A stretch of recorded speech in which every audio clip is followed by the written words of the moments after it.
So what I'm going to show you within this tutorial is how to use edit the master slide. So what you want to go to is slide, then you're going to go down here and you're going to edit the master. So what you have right now is just the default fonts that are available for this specific theme. Now this is just the standard theme that Google Slide Deck provides.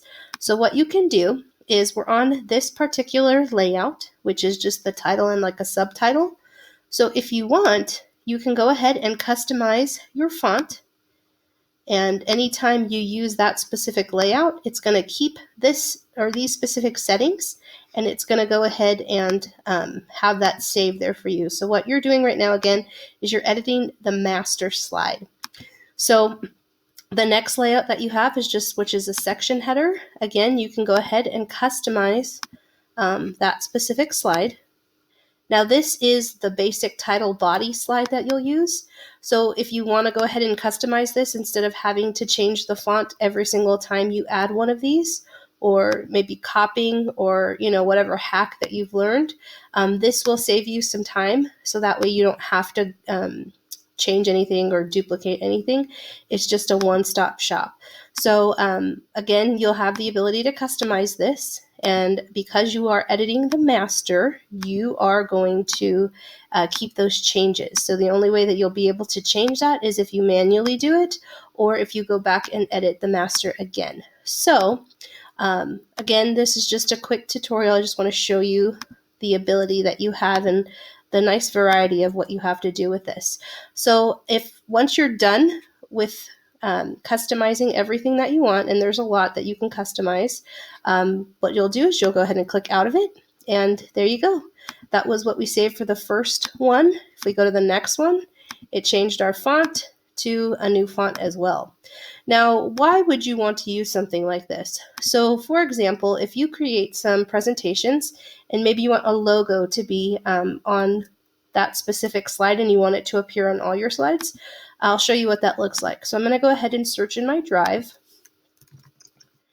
and I'm going to go ahead and look for a little icon that I've been using, which is called Becoming a Guru. And maybe I want that in there, but I want it to be in the small corner of my slides.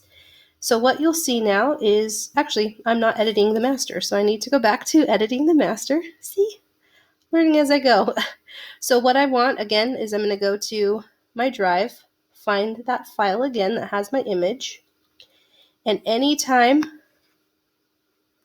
I use this title and header slide, it's going to go ahead and appear there. So you can have it appear there if I want it to appear on my main title and body slides too.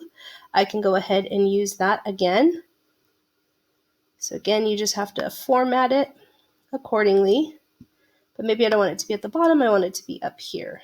So you can go ahead and put that wherever. So once again, I click out of here. You'll notice now that it is on my title slide, and then it is on my title body slide as well. And that'll just keep reappearing anytime you use those specific slides because you fix that on your master.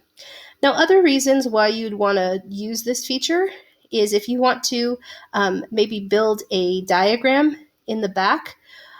It actually prevents students from manipulating, maybe if you want them to build like a timeline. Sometimes students have a little bit of struggle with maybe moving the shapes or editing the shapes. So instead of having it built on top of the layout, we're actually going to have it built underneath the layout. So what that would look like is, again, I'm going to go to edit the master, and maybe on one of these slides where it's blank, I'll go ahead and I'm going to insert a diagram. And again, I want to do the timeline one. So it gives me a variety of choices that I'd like to use. So I'm going to go ahead and use this one. And there it appears. So maybe I want more than 4 dates. I want 6. So it's going to go ahead and fix that. Oh, it overlapped. So let's go ahead and do undo. Undo. Okay, now I want 6.